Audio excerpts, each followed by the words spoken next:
Hey les geeks, c'est Mathéo et on se retrouve comme chaque mois pour les sorties sur les plateformes de streaming, que ce soit Netflix, mais également Prime Video, même si exceptionnellement ce mois-ci il n'y aura pas ce format, il reviendra en octobre. Et là donc les nouveautés Disney+. Alors effectivement j'ai un peu de retard, mais si vous me suivez, notamment sur les sorties de Netflix ou encore les sorties de la semaine, je vous expliquais que ça allait arriver justement un petit peu après, et que globalement on n'a pas manqué grand-chose puisque les principales ajouts sur Disney+, pour ce mois commencent entre le 7 et 8 septembre avec directement du très lourd. Donc globalement, on n'a pas manqué grand chose. Mais bref, ne perdons pas plus de temps. Petit pouce vers le haut, abonnez-vous et parlons-en. Pour commencer directement sur les ajouts déjà proposés sur Disney+ en ce début septembre, on a quelques comédies françaises, notamment Re avec Alain Chabat, comédie franchement très appréciée. On a également l'école buissonnière avec François Cluzet, ou encore Edmond sur la création de la célèbre pièce de théâtre Cyrano de Bergerac, un film que personnellement j'avais beaucoup aimé, et on a également Le Prénom, autre comédie dramatique. On passe alors au 7 septembre avec là de réels ajouts et surtout de réelles nouveautés. Débarque Sherlock, les 4 saisons, sur les aventures du célèbre Sherlock Holmes, incarné là par Benedict Cumberbatch et Martin Freeman. Enfin, Martin Freeman n'incarne pas Sherlock Holmes, mais le célèbre Dr Watson. Toujours côté série arrive la première saison de One Day in America, ou encore Red Election, une série d'espionnage. Et plus en vrac, on a le docu avec James Salam, et les courts-métrages We Love Moses, Rain Boys, Moumatar, The Letter Room avec Oscar Isaac et bien d'autres. On passe directement au 8 septembre avec clairement la journée à ne pas manquer sur Disney+ ce mois-ci. En effet, c'est le Disney+ Day, jour avec pas mal d'annonces, même si les annonces visiblement seront plutôt gardées pour le Disney+ Day qui aura lieu ce week-end et qu'on vivra en direct sur la chaîne. Par contre, le Disney+ Day sera l'occasion pour Disney d'ajouter de nombreux programmes à la plateforme, notamment de réelles nouveautés cette fois. Je pense entre autres à Pinocchio, remake live de ce classique Disney réalisé là par le grand Robert Zemeckis, connu entre autres pour Retour vers le futur si on cite vraiment l'un de ses anciens films, mais qui a fait beaucoup de choses avant et après. Geppetto est incarné là par Tom Hanks, un de ses grands amis, et il va donner vie à une marionnette nommée Pinocchio et prendre soin de lui comme si c'était son propre fils. Bon après pour le reste, j'imagine que globalement vous connaissez l'histoire. C'est en tout cas un film à ne vraiment pas manquer, et j'espère vraiment une bonne surprise.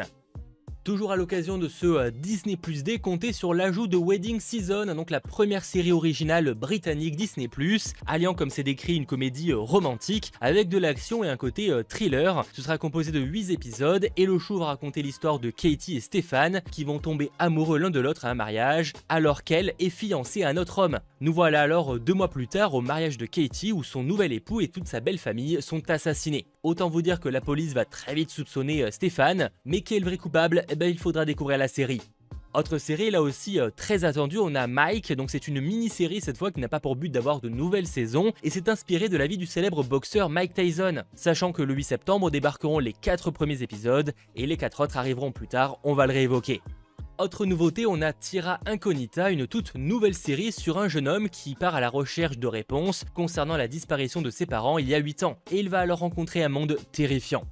La zone Objectif Survie, là c'est une série coréenne en 8 épisodes, une sorte de comédie de science-fiction, où le monde est consumé par une pandémie, et à travers des simulations de catastrophes dans un espace virtuel appelé la zone, l'humanité est mise à rude épreuve. On y suit là des personnages qui devront survivre 4 heures dans un monde inconnu, rempli de pièges et de tentations. Alors oui, c'est assez étrange, mais à voir concrètement ce que ça va donner, il y a clairement du potentiel. Et sinon, comme chaque Disney+ Day, c'était déjà le cas l'année précédente, arrivera un court-métrage des Simpsons intitulé cette fois Welcome to the Club. Alors je précise quand même, on est sur des courts-métrages très courts pour ceux qui auraient vu ce sorti dernièrement. Et donc là, bien décidée à devenir une princesse, Lisa Simpson est surprise d'apprendre qu'il est bien plus amusant d'être méchant. À voir, après clairement attendez-vous à quelque chose qui va durer, allez, 2-3 minutes, générique compris.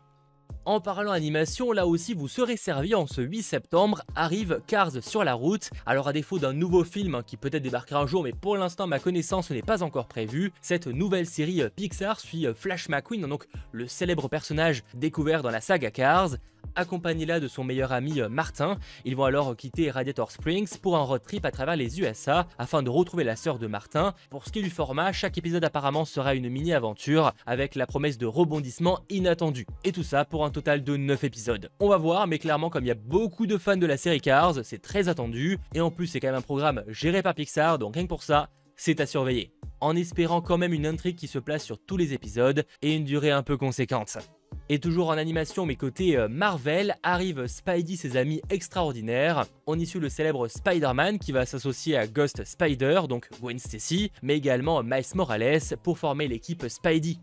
Et toujours niveau Marvel mais en live action cette fois, le dernier film Marvel de l'ère de la Fox débarquera enfin sur Disney+ en France. Je sais que beaucoup l'ont manqué à sa sortie dans les salles, donc c'est clairement l'occasion de l'essayer. Je parle évidemment des Nouveaux Mutants. On y suit 5 ados dotés de pouvoirs qui se retrouvent enfermés dans un lieu tenu secret, et là-bas ils sont victimes d'expériences. Alors je sais que c'est un film beaucoup critiqué, mais personnellement, je m'attendais à vraiment pire. Et honnêtement sur Disney+ testé, autant ce sera une bonne surprise.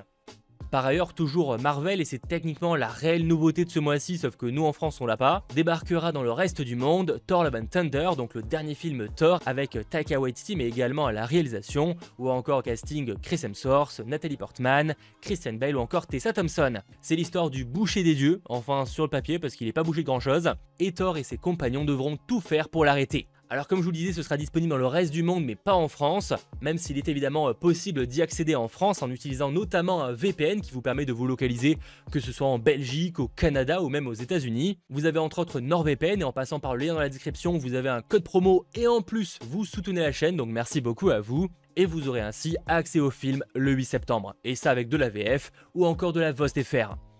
Par ailleurs, qui arrivera bien en France et qui est lié à ce film-là, c'est Marvel Studios Rassemblement, le making of de Thor Love and Thunder, donc pour découvrir les coulisses de cette production. Il y a ça pour toutes les productions Marvel, c'est honnêtement une très bonne idée, donc c'est cool que ça débarque. Et en parlant coulisses, ils font aussi ça pour Star Wars, sauf qu'il manquait le making-of de Obi-Wan, et bien ça sera chose faite. Obi-Wan Kenobi, le retour d'un Jedi, débarquera sur Disney+, et nous permettra de découvrir les coulisses de cette série Star Wars, avec Ewan McGregor, mais également Hayden Christensen. Bon, et on en revient sur les autres nouveautés de ce 8 septembre, débarque Mon Adolescence. C'est un docu-série créé par Brie Larson, qu'on connaît entre autres pour son rôle de Captain Marvel, et le programme va explorer les défis mais également les victoires ou encore la complexité de l'adolescence à travers 10 récits d'apprentissage. Apparemment, c'est un format qui va mélanger du narratif, de l'expérimental et du documentaire, pour suivre des jeunes âgés de 18 à 22 ans qui vont raconter leur histoire. Bon, et dernier ajout du 8 septembre, on a les aventures extraordinaires de Bertie Gregory, et comme le titre l'indique, on y suit le documentariste Bertie Gregory dans ce documentaire de National Geographic qui va nous plonger dans un voyage épique et palpitant au cœur des espaces les plus spectaculaires et les plus secrets du monde sauvage. Ouais, dit comme ça donne sacrément envie. On passe alors au 9 septembre, forcément un peu moins de nouveautés, vous l'imaginez, mais débarque Attentat du 11 septembre, le jour qui a changé l'Amérique. Le 14, on a les 2 saisons de Pocoyo, mais également, et ça c'est très attendu, en pleine nature avec Bear Grylls, le Challenge. Ou encore toujours le 14, la 3e saison de American Crime Story qui commencera sa diffusion et qui se concentre là sur l'affaire Monica Lewinsky et l'ancien président des États-Unis Bill Clinton. Le 15 septembre débarqueront les 4 nouveaux épisodes de Mike que je vous évoquais juste avant. Et le 16 arrive Rushmore de Wes Anderson avec entre autres Owen Wilson ou encore Bill Murray. Et c'est sur un adolescent fantasque qui tombe éperdument amoureux d'une jeune enseignante qui est courtisée par un millionnaire.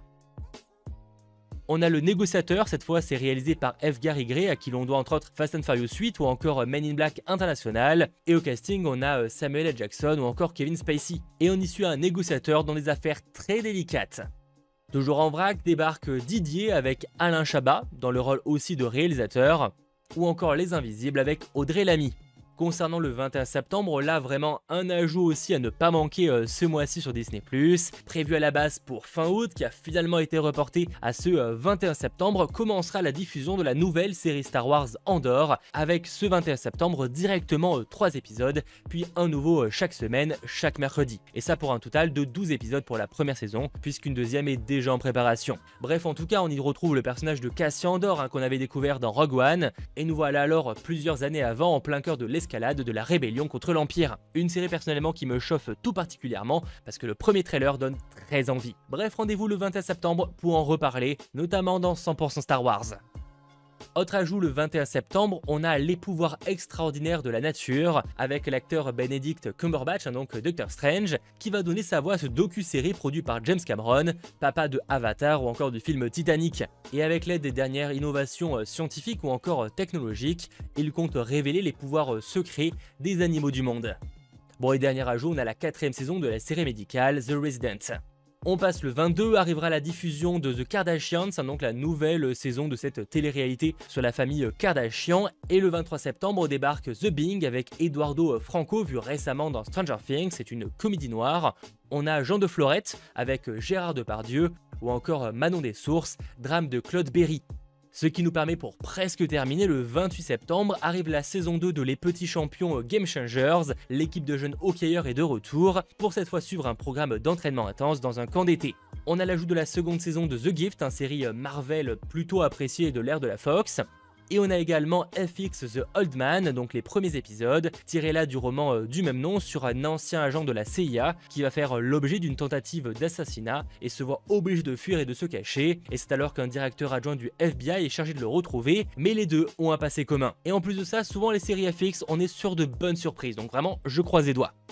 On passe alors le 30 septembre pour réellement terminer avec l'arrivée de Hocus Pocus 2, histoire d'inaugurer la saison d'Halloween avec Octobre, même si là du coup c'est le 30 septembre, mais vous m'avez compris. Bref, les sœurs Sanderson sont de retour et ils arrivent alors du XVIIe siècle assoiffés de vengeance pour s'acharner sur la ville de Salem. Mais trois courageux lycéens vont tenter le tout pour le tout afin d'empêcher ces sorcières de ravager la ville. Par ailleurs, pour les fans d'Hocus Pocus, sachez que déjà le premier film est déjà proposé sur Disney+, mais qu'également un documentaire sur les 25 ans du film sera proposé sur la plateforme. Bon, et ce jour-là, comptez également sur l'ajout de Les Stagiaires, c'est une comédie réalisée par Sean Levy, à qui l'on doit Free Guy, Adam à travers le temps, ou encore prochainement Deadpool 3, et il a aussi bossé sur Stranger Things. Et au casting, on a Vince Vaughn ou encore Owen Wilson, qui incarnent là deux quarantenaires, on va dire, qui sont pas forcément dans le milieu de l'informatique, et qui vont pourtant tenter d'avoir un stage chez Google. Autre ajout, on a Wedding Nightmare, c'est un thriller d'horreur sur une jeune mariée nommée Grace qui va se joindre à la famille riche et excentrique de son nouveau mari, mais découvre sur place qu'il joue à un jeu mortel qu'elle aurait bien voulu éviter. Sans oublier, dernière nouveauté, Un bonheur n'arrive jamais seul, comédie romantique avec Gad Elmaleh ou encore Sophie Marceau. Voilà globalement ce qu'il ne faudra pas manquer sur Disney+ ce mois de septembre. J'espère comme d'habitude que cette vidéo vous aura plu et si c'est le cas, pensez à lâcher le petit pouce vers le haut, à vous abonner et on se retrouve chaque semaine pour les nouveautés de la semaine et dès le mois prochain pour les nouveautés d'octobre. En espérant là de nouveau des choses plutôt sympathiques. Bref, c'était votre geek Mathéo, ciao tout le monde.